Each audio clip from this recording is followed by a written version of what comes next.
सुप्रभात बच्चों, ये कार्यपत्रक 37 कक्षा 10वीं की क्षितिज पुस्तक से मानवीय करुणा की दिव्य चमक नामक पाठ, जिसके लेखक का नाम है सर्वेश्वर दयाल सक्सेना।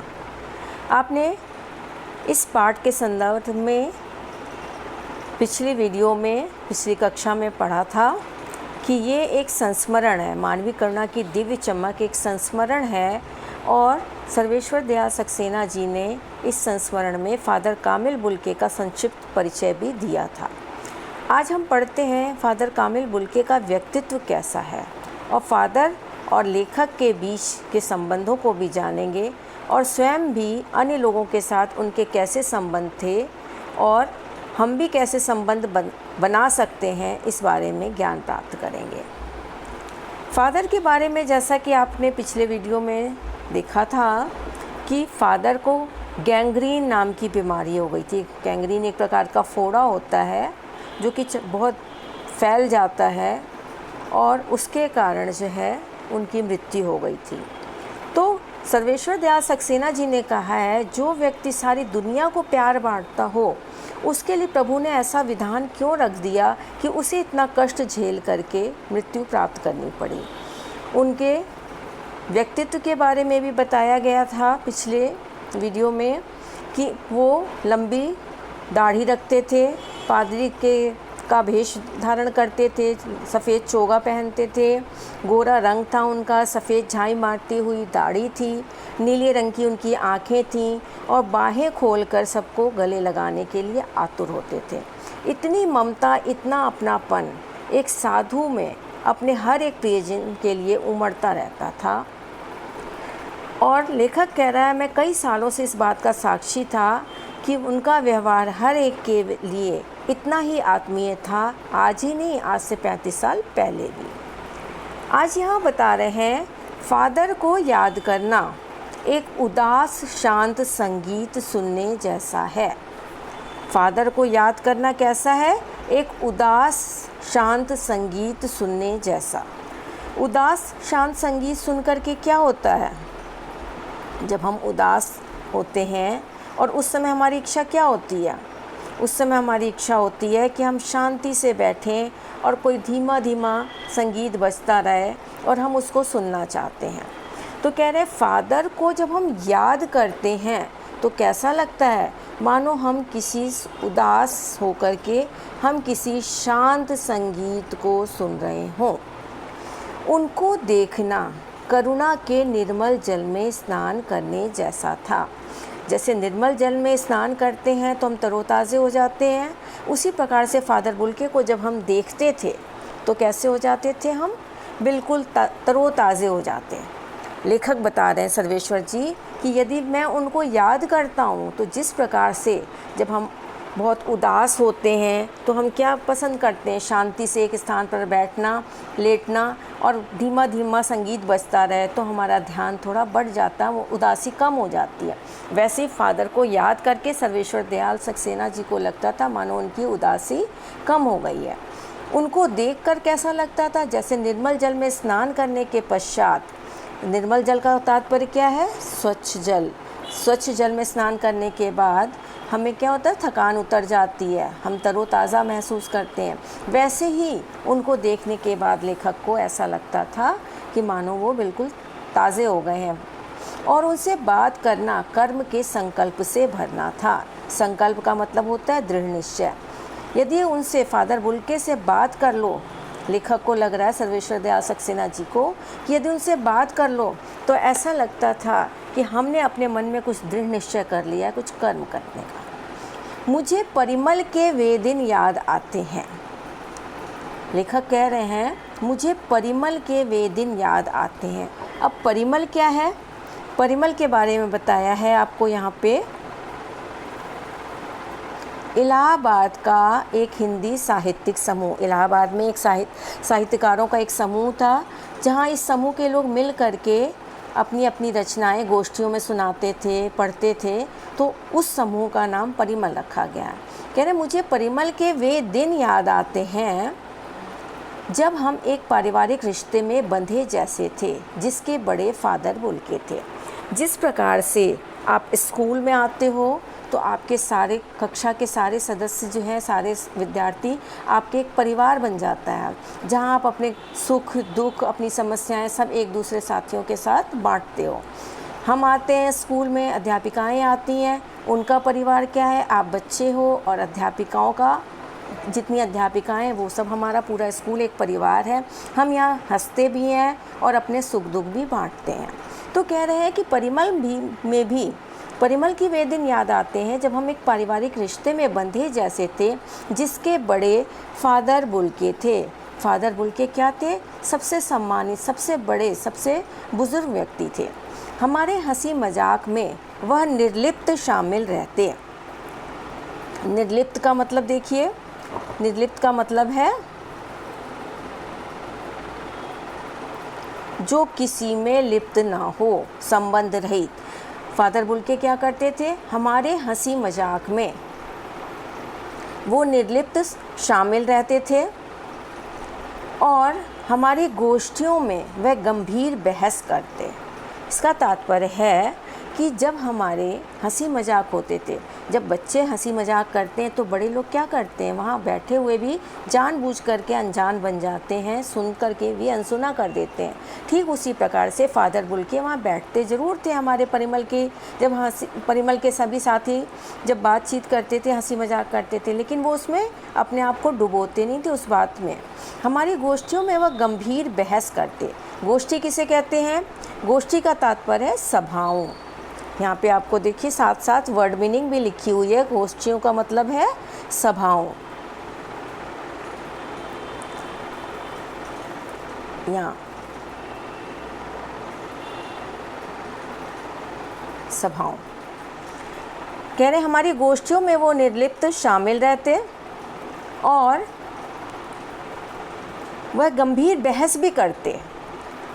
ये ज़रूरी नहीं है कि वो केवल बैठे हुए हैं, बिल्कुल उसमें लीन नहीं है, बात सुन नहीं रहे हैं, वो सुनते ज़रूर थे, हंसी मजाक में वो उसमें डूबते नहीं थे। और जब हमारी गोष्ठियाँ होती थी, वाद विवाद होते थे, तो उसमें वो क्या करते थे? गंभीर बहस करते, हमारी रचनाओं पर बेबाक राय देते।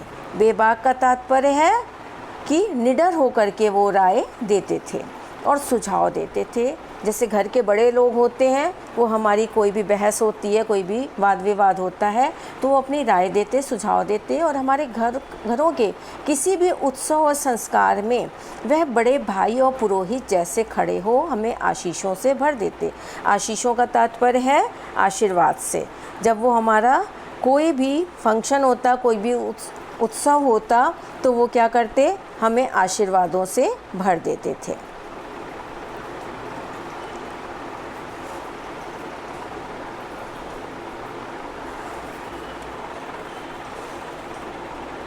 मुझे अपना बच्चा और फादर का उसके मुख में पहली बार अन्न डालना याद आता है। लेखक सर्वेश्वर दयाल जी कह रहे हैं, मुझे अपना बच्चा और फादर का उसके मुख में पहली बार अन्न डालना। अन्नप्राशन संस्कार होता है जिसमें कि बच्चे को पहली बार 6 महीने का होने के बाद जो है पहली बार उसको अन्न चखाया जाता है। तो कह रहे हैं उसमें फादर बुल्के ने उसके मुख में अन्न डाला था और नीली आँखों की चमक में तैरता वात्सल्य भी। वात्सल्य का तात्पर्य है प्रेम, बच्चों के प्रति जो बड़े लोगों का प्रेम होता है उसे हम वात्सल्य कहते हैं। तो कह रहे हैं मुझे उनका वह प्रेम भी याद है जब उन्होंने कितने प्यार से मेरे बच्चे के मुंह में अन्न का दाना डाला था, जैसे किसी ऊंचाई पर देवदारू की छाया में खड़े हों। देखिए कितनी अच्छी बात कही जा रही है कि जिस प्रकार से देवदारू का पेड़ जो होता है बहुत ऊंचा और बहुत घना होता है और उसकी छाया में कोई भी व्यक्ति यदि खड़ा हो जाए तो उसको बिल्कुल भी धूप का एहसास नहीं होता है, उसकी थकान उतर जाती है।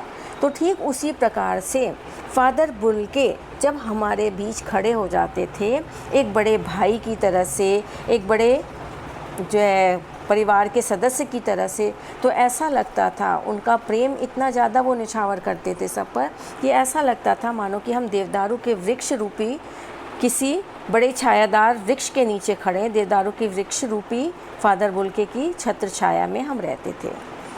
कहाँ से शुरू करें, अर्थात फादर बुल्के का व्यक्तित्व ऐसा था कि वो सबके साथ रहते थे, हर एक के सुख दुख में शामिल रहते थे, बड़े भाई की तरह सलाह भी देते थे। जहाँ कहीं कुछ कमी होती थी, बहस होती थी, वहाँ पर वो अपनी सलाह भी देते थे, आशीर्वाद भी देते थे, और छोटे बच्चों को वो वात्सल्य भी, अपना प्यार भी देते थे, और हर एक के लिए एक छायादार वृक्ष के समान खड़े रहते थे। कहाँ से शुरू करें, इलाहाबाद की सड़कों पर फादर की साइकिल चलती दिख रही है। अब लेखक बता रहा है मैं कहाँ से उनके जीवन के बारे में बताना शुरू करूँ। इलाहाबाद की सड़कें हैं, यूपी में है इलाहाबाद और उत्तर प्रदेश में, और उसकी सड़कों पर फादर साइकिल चला रहे हैं। वह हमारे पास आकर रुकती है, मुस्कुराते हुए उतरते हैं। देखिए देखिए, मैंने उसे पढ़ लिया है और मैं कहना चाहता हूँ, उनको क्रोध में कभी नहीं देखा। कह रहे उनकी साइकिल जब मेरे पास आती है और वो मुस्कुराते हुए उतरते हैं तो मेरे मुंह से अनायास निकलता है, देखिए देखिए, मैंने उसे पढ़ लिया है और मैं कहना चाहता हूँ। मैं क्या उनके बारे में कहना चाहता हूँ, उनको क्रोध में कभी नहीं देखा। क्या कह रहे हैं लेखक कि मैंने उनको कभी भी क्रोध में नहीं देखा। क्रोध का तात्पर्य है गुस्से में, मैंने उनको कभी भी नहीं देखा। फिर कह रहे हैं आवेश में देखा है। आवेश का मतलब क्या होता है, जोश। आवेश का मतलब होता है जोश। मैंने उनको जोश में देखा है और ममता तथा प्यार में लबालब छलकता महसूस किया। अर्थात उनको कभी क्रोध नहीं आता था, किसी भी कार्य को करने के लिए उनके मन में जोश रहता था, बच्चों के प्रति उनके मन में प्यार और ममता रहती थी, इस सब से वो भरपूर थे, लेकिन क्रोध कभी नहीं दिखाई देता था। अक्सर उन्हें देखकर लगता कि बेल्जियम में इंजीनियरिंग के अंतिम वर्ष में पहुंचकर उनके मन में सन्यासी बनने की इच्छा कैसे जाग गई।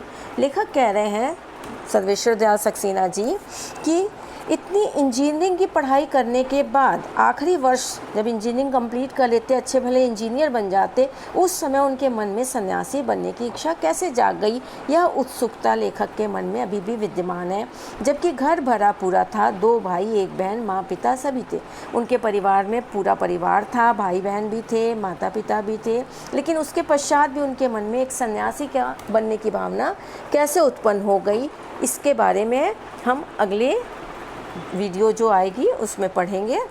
अब यहाँ पर हमें बता रहे हैं लेखक ने फादर को याद करने, देखने और बात करने को किन किन चीज़ों से जोड़ा है।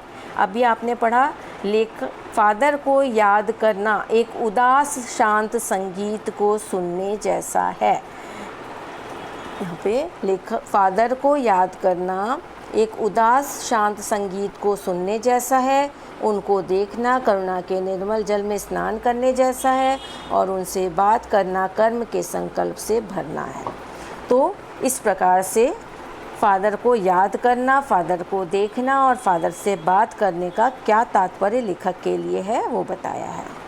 नेक्स्ट क्वेश्चन है, लेखक को अपने घर से जुड़ी फादर कामिल बुल्के की कौन सी बातें याद आती हैं। कौन सी बातें हैं जो लेखक को याद आ रही हैं। अभी आपने देखा कि लेखक बता रहा था कि मेरे घर में मुझे अपना बच्चा और फादर का उसके मुख में पहली बार अन्न डालना याद आता है।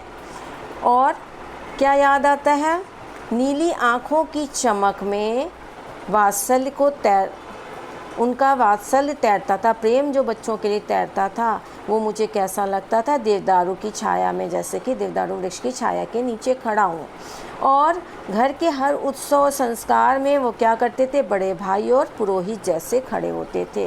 अर्थात जैसे बड़ा भाई होता है हर समस्या का समाधान कर देता है, पुरोहित होता है हर समस्या का समाधान ढूंढ लेता है, वैसे ही फादर बुल्के खड़े रहते थे। इस गद्यांश को पढ़कर फादर के व्यक्तित्व की किन्हीं 4 विशेषताओं को लिखिए। अब हमें क्या क्या विशेषताएं उनकी दिखाई दे रही हैं फादर बुल्के की, वो कैसे थे, अभी आपने इसके बारे में पैराग्राफ पढ़ा है। अब आप बताइए कि वो कैसे व्यक्तित्व के व्यक्ति थे। करुणा के जल से भरे हुए थे, अर्थात वो करुणामयी थे। और कैसे थे, उनके अंदर एक वात्सल्य की भावना थी, छोटों के प्रति प्रेम की भावना थी। छायादार, देवदारू के वृक्ष की तरह छायादार थे, अर्थात सबको अपनी शरण में ले लेते थे। फिर यहाँ पर है वो एक पारिवारिक रिश्ता निभाना जानते थे, कर्म के संकल्प से भरने की सीख देते थे, बड़े भाई और पुरोहित जैसे थे। तो इनमें से जो भी आपको 4 पॉइंट सही लगे आप उनको लिख सकते हैं। आप भी अपने जीवन से जुड़ी किसी ऐसी घटना या किसी ऐसे व्यक्ति का वर्णन कीजिए जो आपको अभी तक याद हो। आपके जीवन में भी ऐसा कोई व्यक्ति आया होगा, जैसे सर्वेश्वर दयाल सक्सेना जी के जीवन में फादर कामिल बुल्के आए, जिसके जीवन को देखकर, जिसके साथ हुई घटना को देख कर के आपको आज भी वो व्यक्ति भूलता नहीं है। उस व्यक्ति के बारे में अपने विचार लिखेंगे कि या उस घटना के बारे में आप लिखेंगे। बहुत ज़्यादा विस्तार में नहीं जाना है, संक्षेप में 4-5 लाइनों में आपने लिखना है। धन्यवाद।